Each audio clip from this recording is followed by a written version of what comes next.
What would you do if the person you built a life with threatened to detonate it, using your own children as the weapon? In today's story, the protagonist is learning that some lines, once crossed, can never be uncrossed. It all started about a year ago. On what should have been a peaceful Sunday, I had been up since 6:30 in the morning, taking care of errands, getting in some exercise, and making sure our two kids, aged 7 and 9, were settled and playing. My wife, Chloe, was still asleep. I'm the primary caregiver for our children, mainly because my schedule is much more flexible than hers. I have a 9 to 5 in data analytics, run a family business on the side, and make about 4 or 5 times what she earns from her part-time job. Around 10 a.m., with the house in order, I headed out. The kids were safe and sound, with their own floor that includes a bedroom, bathroom, and playroom. My office is right next to their bedroom, and I have our house wired with cameras everywhere except our bedroom. They can even call me directly anytime with a house phone system I installed.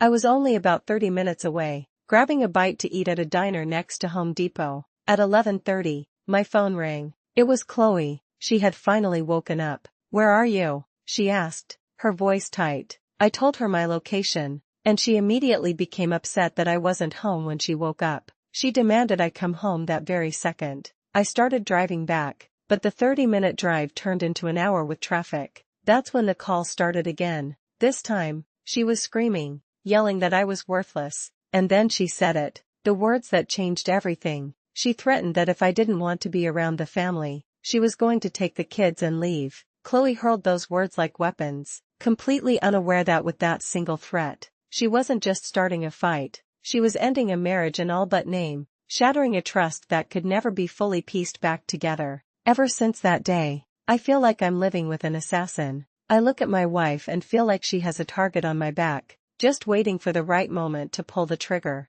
I know how family courts can be, and the thought of her using our children against me has left me in a constant state of alert. I've told her numerous times how deeply her threats affected me. I've even been to therapy to process it. She apologized, yes, but her apology feels hollow against the weight of her threat. My wife, my friends, my parents, and even my therapist all seem to be on the same page. I need to get over it. She was just upset, they say. She apologized. Why isn't that enough? My therapist asked me. As one person later commented, what's most alarming is that everyone in my life thinks threatening to destroy a man's entire life is a normal marriage fight. A year has passed. On the surface, everything is fine. We just took a week-long family vacation in February, but I was just a body on that trip. I feel like I can't speak openly to Chloe anymore because battle lines have been drawn. To avoid interacting with her, I took a second job officiating sports in the evenings. It's easy cash,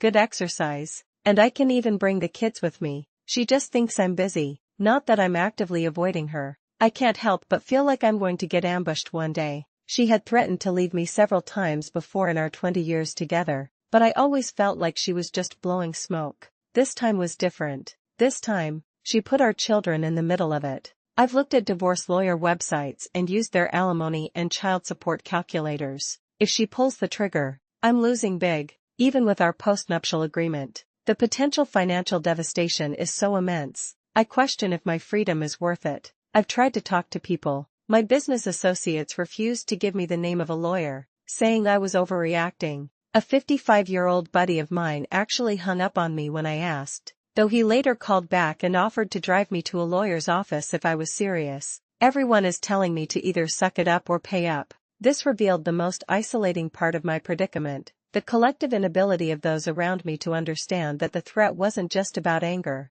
it was about power, control, and a willingness to use the children as leverage, a line from which there is no easy return. My own therapist asked me point blank if I still wanted to be married. I told him I didn't know. He shared that he was in a similar position years ago and ultimately got divorced, even though it cost him. His advice, and the only advice anyone seems to be giving me, is to plan an exit but wait until my youngest turns 18, just wait my wife out. I don't hate my wife, but I don't know what she's truly capable of anymore. I would never, ever threaten to take our children from her. It hurt me to my core that she was willing to go there, and as another person wisely pointed out, it doesn't matter that it was a dumb fight. What matters is that it broke my trust in her. It broke the love. We are no longer a functional couple because I don't trust her. So for now, I'm not considering divorce, but I am keeping my distance, living a parallel life. I'm acting like everything is fine, while secretly calculating the cost of my escape and wondering every single day if today is the day she chooses to make good on her threat. Ultimately, this story shows that an apology can't always mend what a threat has broken. The deepest betrayals aren't about infidelity or finances, but about weaponizing the one thing you hold most sacred, your children. When trust in a relationship is fundamentally shattered by a threat, is it ever truly possible to forgive and forget, or is it wiser to prepare for the worst?